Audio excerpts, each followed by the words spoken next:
Hi guys and welcome back to our channel. तो इस video में हम लोग डिस्कस करने वाले हैं आर्चरी वर्ल्ड कप जो हुआ है अभी 2023 में। तो उसके बारे में हम स्टार्टिंग से लेके एंड तक जितनी भी चीज़ें हुई हैं सब कुछ हम उसके बारे में डिस्कस करेंगे। जितने से एक्सपेक्टेड क्वेश्चन बन सकते हैं वो सब मैं इसमें लेकर आया हूँ। तो शुरू करने से पहले अगर आपने अभी तक चैनल को सब्सक्राइब नहीं किया है तो प्लीज़ सब्सक्राइब द चैनल।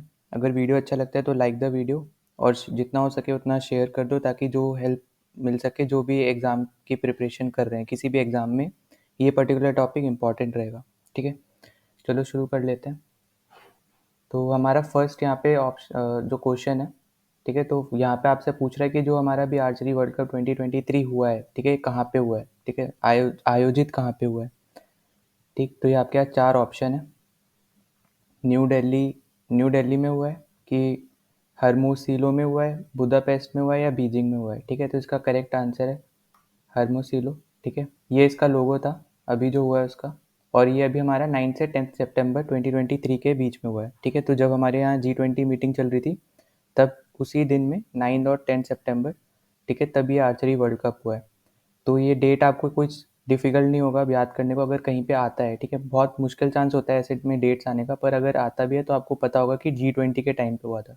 ठीक है, दूसरा कि अब यहाँ पे आपको ये जगह पता चल जाएगी। ठीक है, मैक्सिको में हुआ है। अगर मैक्सिको सीधा दे देता है तो मैक्सिको आंसर हो जाएगा, वरना अगर उसकी सिटी देता है तो सिटी सिटी के साथ वो सिटी आंसर हो जाएगी। ठीक है, फिर नेक्स्ट क्वेश्चन में चलते हैं। तो नेक्स्ट क्वेश्चन में आपसे यहाँ पे पूछ रहे हैं कि इस पर्टिकुलर आर्चरी वर्ल्ड कप 2023 का स्पॉन्सर कौन था। ठीक है, तो इसका करेक्ट आंसर है ह्यूंडई। ठीक, तो इसमें कुछ सीधा सीधा स्टैटिक जी के है। ठीक है, कि ह्यूंडई स्पॉन्सर किया था अभी इसको आर्चरी वर्ल्ड कप 2023 को। फिर नेक्स्ट क्वेश्चन में आपसे यहाँ पे पूछ रहे हैं कि मेडल टैली में टॉप पे कौन सा कंट्री है। ठीक है, तो आपके पास ऑप्शन में USA, China, south Korea, India. तो इसका करेक्ट आंसर है साउथ कोरिया। ठीक है, अब आर्चरी में अगर हम बात करें ना तो साउथ कोरिया बेस्ट कंट्री है। ठीक है, ऐसा समझ सकते हो आप, क्योंकि अभी जैसे आपको याद होगा कि अभी यूथ चैम्पियनशिप्स हुई थी, ठीक है, आर्चरी की। तो उसमें भी फर्स्ट प्लेस जिसने ली थी, ठीक है, उसमें भी साउथ कोरिया ही थी। तो मैं उसके ऊपर एक सेपरेट वीडियो ला दूंगा, उसमें हम लोग उस पर्टिकुलर टूर्नामेंट में जितनी चीज़ें हुई हैं, क्योंकि उसमें कुछ रिकॉर्ड्स भी बने इंडियन के द्वारा। ठीक है, तो हम वो सब भी डिस्कस कर लेंगे। तो अभी चलो इसमें आगे चलते हैं। तो फर्स्ट चलो मेडल टैली देख ले रहे हैं। तो मेडल टैली में जैसे अभी डिस्कस किया, फर्स्ट हमारा हो गया कोरिया, फिर डेनमार्क आता है, फिर ब्राज़ील आता है। ठीक है, तो ये टॉप 3 थे। इंडिया हमें 6th पोजीशन पे दिखेगा, यहाँ पे सिर्फ एक ही मेडल है। ठीक है, तो ये जिसने जीता है, ठीक है, उसका नाम बहुत ज़्यादा इंपॉर्टेंट हो जाता है। तो आपसे वो इनडायरेक्टली भी पूछ सकता है वो नाम देके कि ये किस फील्ड से रिलेटेड है। ठीक है, तो यहाँ पे एक ही है और वो हमारा मेडल है सिल्वर। ठीक है, उसके बाद हम नेक्स्ट पे चलते हैं। तो अब ये है प्रथमेश जॉकर, ठीक है, जिसने सिल्वर मेडल जीता है।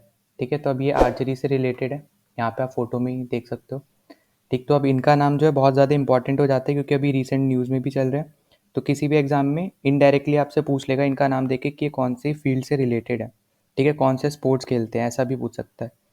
तो आपको ये पता होना चाहिए अब ये नाम। ठीक है, फिर अगर हम बात करते हैं कि ये कौन से में जीते हैं, ठीक है, गोल्ड जीते कंपाउंड में मैन इवेंट में, सिल्वर जीते हैं, ब्रॉन्ज जीते हैं, या फिर ब्रॉन्ज जीते हैं रिकर्व मैन इवेंट में। ठीक है, तो अगर आपको इतना ही बस पता होगा कि हमारा एक ही सिल्वर था। ठीक है, अब मेडल टैली भी इंपॉर्टेंट है। अगर आप देखोगे एसएससी, एफ कैट, इस टाइप के एग्जाम्स में मेडल टैली में पूछ लेता है कि इस पर्टिकुलर टूर्नामेंट में इंडिया के कितने मेडल थे। ठीक है, तो ये भी इंपॉर्टेंट है। तो आपको अब पता चल गया है कि सिल्वर मेडल जीता है और हमारा ये कंपाउंडमेंट इवेंट होता है एक, उसमें जीता है। ठीक है, तो मैं डिफरेंस बता दूंगा कंपाउंड और रिकर्व का आखिरी में। ठीक है, तो हम उसमें डिस्कस कर लेंगे इसको आगे, पर आपको बस इतना पता होना चाहिए कि सिल्वर जीता और कंपाउंडमेंट इवेंट में जीता है। फिर यहाँ पे हम लोग कुछ विनर्स को देख लेते हैं। ठीक है, तो यहाँ पे हमारे ये जो इंडिया के हैं, ठीक है, जिन्होंने मेडल जीता है, जिसको सिल्वर मिला है। ठीक, अब उसी में ही हमारे मैथियास जो हैं उनको गोल्ड मिला है। ठीक है, और माइक को ब्रॉन्ज मेडल मिला है। ठीक है, वुमेन में अगर हम बात करते हैं तो सारा को गोल्ड मिला है, तांजा को यहाँ पे सिल्वर मिला है, डेनमार्क की जो है, और डाफने मैक्सिको, ठीक है, यहाँ पे ब्रॉन्ज जीती है। फिर अगर हम बात करते हैं रिकर्व मैन में तो मार्कस ब्राज़ील से जो है उन्होंने गोल्ड जीता है। ठीक है, फिर ली वो सूक सिल्वर जीते हैं, ये कोरिया के। ठीक है, फिर अगर हम नेक्स्ट में चलते हैं तो मोरेओ यहाँ पे ब्रॉन्ज जीते हैं, इटली के जो है। ठीक है, अब अगर आप यहाँ ध्यान से देखो, ठीक है, कोरिया आपको मिलेगा एक यहाँ पे है। ठीक है, एक ये है और एक ये है। ठीक है, 3 जगह और सबसे ज़्यादा है क्योंकि आप बाकी सब देखोगे ना सिर्फ एक एक जगह आ रहे होंगे। ठीक है, कोई एक दो जगह आ गया, जैसे मैक्सिको है 2 बार आ गया। पर मैक्सिमम जितने भी हैं सब एक एक बार ही आ रहे होंगे, ठीक है। डेनमार्क 2 है, पर मैक्सिमम आपको एक एक ही मिलेगा, ठीक है, मेडल टैली। तो इसलिए कोरिया नंबर 1 आया है, क्योंकि वहाँ पे आप देखोगे एक ही इवेंट में उन्होंने 3 में से 2 मेडल जीत लिए, ठीक है। तो कैंग चैंग यंग और वेलेंसिया यहाँ पे जीती है सिल्वर, ठीक है। ब्रॉन्ज जीती है लिम। तो यहाँ पे आप देखोगे यहाँ पे यंग और लिम जो है कोरिया के, तो ये दोनों मेडल जीते हैं, ठीक है। फिर अगर हम आगे चलते हैं तो नेक्स्ट हम लोग चलो डिस्कस कर लेते हैं कि रिकर्व और कंपाउंड में डिफरेंस क्या है, ठीक है। तो पहला डिफरेंस है इसके, जो ये आप देख रहे होगे ना बो, ठीक है, ये बो बोलते हैं इसको। तो ये इसमें आप डिफरेंस देखो, ठीक है, दोनों में। ये आपका ऐसे करके ऐसे होता है, ठीक है, मतलब आपने लेंसेज वगैरह पढ़े होंगे तो उसमें आप देखते हो, तो एक टाइप का उसी टाइप का जो सबसे पुराना आप बोल सकते हो धनुष होता है, तो उसके जैसा जो दिखता है, तो उसमें रिकर्व इवेंट में यूज़ होता है, ठीक है। और जो लेटेस्ट जो आ रहे हैं, ठीक है, बोज, तो वो इस टाइप के आ रहे हैं, तो ये हमारे कंपाउंड इवेंट में यूज़ होते हैं, ठीक है, पहला चीज़। फिर दूसरा कि 70 मीटर दूर इसका टारगेट होता है, ठीक है, रिकर्व में, और 50 मीटर दूर कंपाउंड में टारगेट होता है, ठीक है। फिर रिकर्व में हमेशा सेट सिस्टम चलता है, ठीक है। सेट सिस्टम में जैसे आप इंडिविजुअल भी खेल रहे हो तो 3 एरोज मिलती है मारने के लिए, ठीक है। 30 पॉइंट्स में जिसका मैक्सिमम होता है उसको सेट पॉइंट मिलता है। तो एक सेट के 2 पॉइंट्स होते हैं। अगर ड्रॉ हो जाता है तो दोनों को एक एक मिल जाता है, ठीक है, वरना जो जीतता है उसको सीधा 2 मिलते हैं, जो हारता है उसको 0 मिलते हैं। अब इसी में ही अगर इंडिविजुअल कोई खेल रहा है, ठीक है, 2 इंडिविजुअल्स खेल रहे हैं, तो उसको जीतने एक इंडिविजुअल को जीतने के लिए 6 पॉइंट्स चाहिए, ठीक है। और अगर टीम खेल रही है, ठीक है, रिकर्व में, तो उसको जीतने के लिए सिर्फ 5 सेट पॉइंट्स चाहिए। मतलब अगर वो 2 बार जीत के और एक ड्रॉ करा दे तो वो आराम से वो पर्टिकुलर मैच जीत सकती है, ठीक है। तो ये हमने रिकर्व की बात की। अब अगर हम कंपाउंड में देखते हैं तो ये हमारा क्यूमुलेटिव सिस्टम पे चलता है, ठीक है। अब क्यूमुलेटिव सिस्टम हो गया जैसे कि एक एक एरो करके दोनों मारते हैं, ठीक है, 15 एरोज तक, और 15 एरोज 150 का हो गया, ठीक है। 150 में जिसके आखिरी में जाके सबसे ज़्यादा बनेंगे, ठीक है, स्कोर जिसका सबसे ज़्यादा होगा वो जीत जाएगा। तो यहाँ पे सेट सिस्टम नहीं चलता है, यहाँ पे सिर्फ एरोज मारो, ठीक है, जो स्कोर होगा एकदम लास्ट में कैलकुलेट होता है, जिसका हाईएस्ट होता है वो जीत जाता है, ठीक। अब अगर इंडिविजुअल की बात करते हैं तो 15 एरोज मिलते हैं। मिक्स टीम अगर होती है, ठीक है, मैन एंड वुमेन की, तो यहाँ पे 16 एरोज मिलते हैं।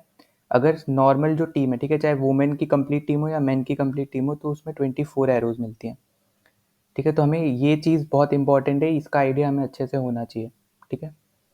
फिर नेक्स्ट पे चलते हैं। तो नेक्स्ट में आप यहाँ से आपसे पूछ रहे हैं कि इंडिया ने इस पर्टिकुलर टूर्नामेंट के लिए कितने प्लेयर्स को भेजा था, ठीक है। जो आर्चरी वर्ल्ड कप 2023 हुआ है, इसमें कितने प्लेयर्स को या खिलाड़ियों को भेजा था, ठीक है। तो इसका करेक्ट आंसर है हमारा 5, और 5 प्लेयर के साथ हमारे 5 कोच गए थे, ठीक है। तो अब वो हम लोग देख ले रहे हैं बस नाम, ठीक है। तो यहाँ पे आप देख सकते हो रिकर्व मैन में हमने धीरज को भेजा था। कंपाउंड मैन में जो हमारे जीत के आए हैं, ठीक है, सिल्वर, तो ये बहुत ज़्यादा इंपॉर्टेंट हो जाते हैं, तो ये पता होना चाहिए अब, ठीक है। तो यहाँ पे ये प्रथमेश जीते हैं।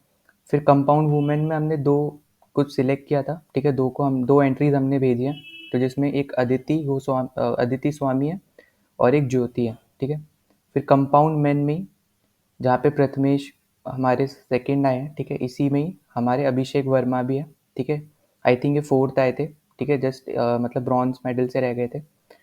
तो ये हमें सब पता होना चाहिए, ठीक है। उसके बाद यहाँ पे हमारे कुछ कोचेज़ हैं, तो चंद्रकांत, लोकेश, प्रवीण, राजदीप सिंह शेखावत, ठीक है, जीवनजोत सिंह तेजा, तो ये जितने भी है सब कोचेज़ है। तो कोचेज़ के नाम नहीं आते हैं, ठीक है, प्लेयर्स के ही आएंगे, जो जीतता है, जो न्यूज़ में रहता है, उसी के नाम आएंगे, ठीक है। तो इस पर्टिकुलर टूर्नामेंट में क्योंकि सिर्फ एक ही इंडियन जीता है, तो ये बहुत ज़्यादा इंपॉर्टेंट भी हो जाता है, ठीक है। इसलिए आपको मेडल टैली में पता होना चाहिए कि सिल्वर मेडल जीता है, एक ही मेडल जीता है, ठीक है। इंडिया की रैंक क्या है ये पता होना चाहिए, और किसने जीता है उस प्लेयर का नाम पता होना चाहिए, क्योंकि इनडायरेक्टली डायरेक्टली आपसे पूछ सकता है, ठीक है। डायरेक्टली में पूछ लेगा कि इस प्लेयर ने क्या मेडल जीता था, ठीक है, कौन सा मेडल जीता था, ऐसा पूछ सकता है, या फिर आपसे नाम दे के पूछ लेगा कौन से स्पोर्ट से रिलेटेड है, ठीक है। तो ये सब टॉपिक्स थे जो हमने इस पर्टिकुलर वीडियो में डिस्कस करने थे, वो हमने कर लिया, ठीक है। अगर वीडियो अच्छा लगता है तो प्लीज़ लाइक द वीडियो। तो इसमें जितने भी इंपॉर्टेंट बन सकते थे क्वेश्चंस, ठीक है, तो वो मैं सब लेके आ गया था इसी वीडियो में, तो आपको इधर उधर देखने की ज़रूरत नहीं पड़ेगी। अगर वीडियो अच्छा लगता है तो लाइक द वीडियो, अगर चैनल सब्सक्राइब नहीं कर रखा है तो प्लीज़ सब्सक्राइब द चैनल, और शेयर करो जितना हो सके, ठीक है। चलो बाय।